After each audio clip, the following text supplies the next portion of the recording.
இன்றைய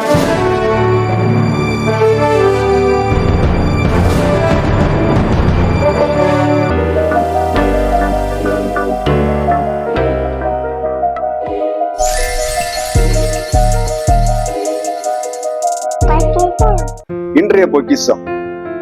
அழகான இசை என்பது பரலோகத்தின் முன்னோட்டம் போன்றது. அங்கே தேவனுடைய மகிமை என்றென்றைக்கும் வாசம் பண்ணும்.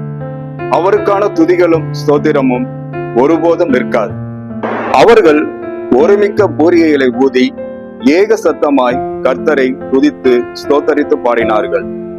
ஆசாரியர் பரிசுத்த ஸ்தலத்திலிருந்து புறப்படுகையிலும் பாடகர் பூரிகைகள், தாளங்கள், கீதவாதங்களுடைய சத்தத்தை தொனிக்க பண்ணி, கர்த்தர் நல்லவர், அவர் கிருபை என்றும் உள்ளது என்று அவரை ஸ்தோத்தரிக்கையிலும் கர்த்தருடைய வீடாகிய தேவாலயம் மேகத்தினால் நிறையப்பட்டது. 2 நாளாகமம் 5:13.